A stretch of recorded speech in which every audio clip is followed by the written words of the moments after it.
Hello, hello. It's celery planting day. It's celery planting day.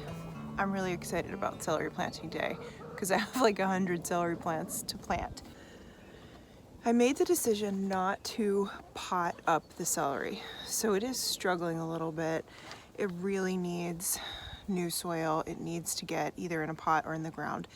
I decided, since the temperatures are definitely on the upswing, we're in the 40s at night, I am going to go ahead and put these directly into the ground, and I'm going to put a row cover on. You can probably see the metal I already have prepped.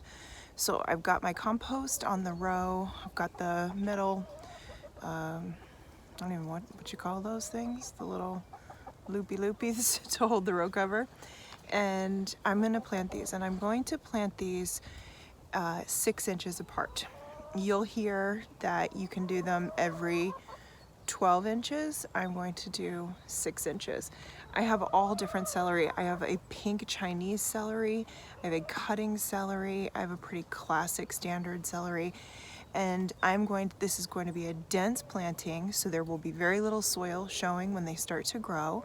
They'll crowd out the weeds, they'll help support each other, and I can pick any of the tiny outer stalks as they grow. I can pick them at any size. So I can pick them when they're small, I can make more space for the plants by doing that, or I can let them get bigger. There's so much flexibility with celery. I could eat that right now. Wouldn't be much use to it, but I could. So I have this paper towel tube. And it is just exactly 12 inches, which means that I can plant one celery here, one celery here, and one celery here. So if I just want to use this as a guide, I know that I can dig a hole here, here, and here, just like that.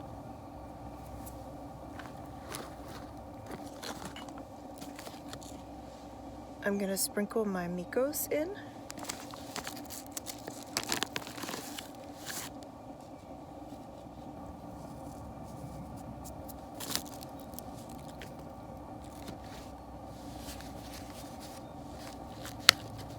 And then I'll just kind of gently get these babies in. It's going to rain tomorrow, so that's why I wanted to do this now.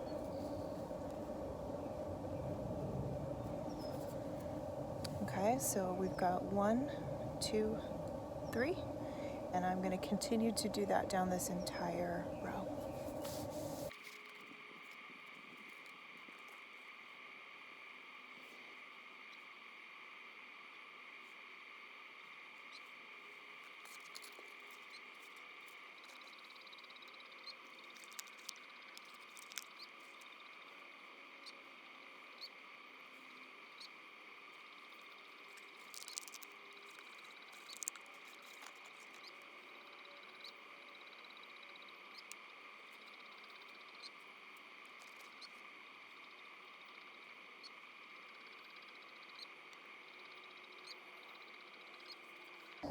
Now, a wonderful thing is that I started so many extra celery seeds so that if any of these don't make it, it is going to be totally fine. This will be densely planted.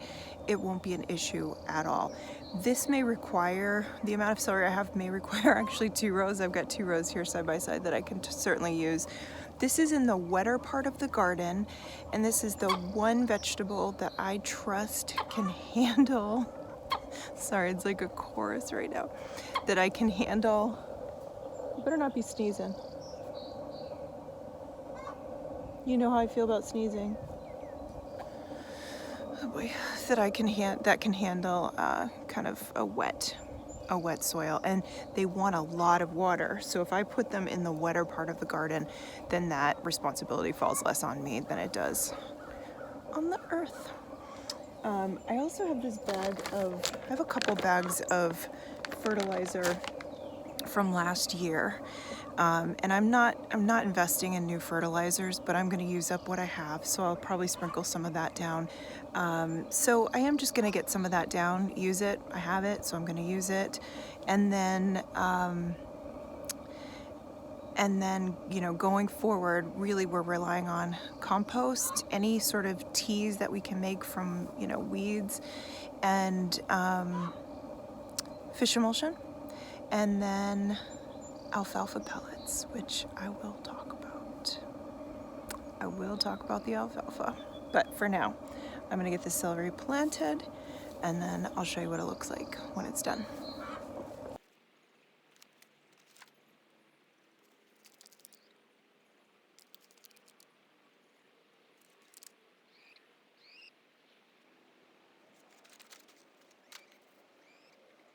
Okay, so we have all the celery planted, and basically it was one full row, part of the second row, and then a pretty good chunk of that is celeriac.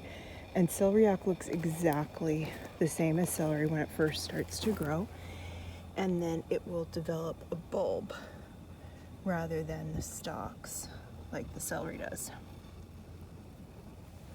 So these have been watered in.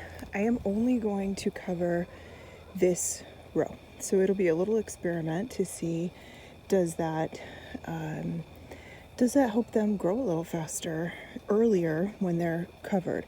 I'm guessing it probably will, but we shall see. So we have a side-by-side comparison here. That'll be fun. I watered these in with a drink of fish emulsion, and then I'm gonna go ahead and find some wood so that I can cover this row, and then tomorrow it's supposed to rain, and that will give them a really good drink.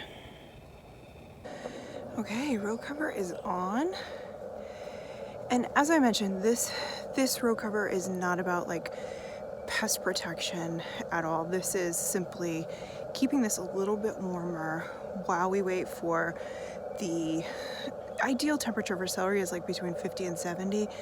We're gonna hit that during the day, but not necessarily at night. So this is really for nighttime protection, just to keep it that tiny bit warmer, see if that will help it develop a little faster and just be a happier plant. But then the other row is not covered, and I think they're gonna do just fine. It will be interesting to see the difference. So this will come off as soon as the temperatures are in the 50s at night. So far in the garden we have 2 rows that are covered. That is brassicas over there. It's cabbage and kale. And then this one's a celery. So when you're planting really close together, it's called high intensity planting. And it just means that you are trying to cover as much soil as possible and grow as much food as you can in a small space. Some people do square foot gardening where you have a grid and it'll show you what you can plant. But for example, square foot gardening would suggest 1 celery per square foot, and I increased that to at least 2, right? So I'm not worried about anything being too close because you can always come in and take things out. But for me, to make as best use of my limited space that I have for growing the amount of food that I want, and being able to grow a variety of things, so I'm not just, you know, limited to growing like one thing, that's really exciting for me because I do love diversity in the foods that I eat. And you know, it's a lot of these things that we're planting high intensity are things that you can come along and eat as you go. So when you're planting high intensity lettuce and it's all growing together, you're gonna pick it as it grows and it's gonna grow back for you. The celery, I can come in and pick as it grows and it will grow back for me. And a lot of things are like that. So I would say, you know, don't be afraid to go a little bit closer than what you think you're supposed to plant, because what's the point of having an empty, open patch of soil that nothing is happening. You really want, and you could also, if you don't want to do this with that same plant, you could pop flowers in between, you could pop herbs in between, anything you want to just kind of cover that soil. Spring onions is my go-to, radishes are my other go-to. If there are blank spaces, you are going to see spring onions all year long, and then radishes in the spring and in the fall. So thanks for hanging out with me and planting celery. My next project is getting these dandelions picked out of the yard before Dave does his first mow. So, all right. If you enjoyed the video, I'd love to have you subscribe, be part of the community. Give it a thumbs up if you would like to see more videos like this. And as always, thank you so much for being here. I appreciate you.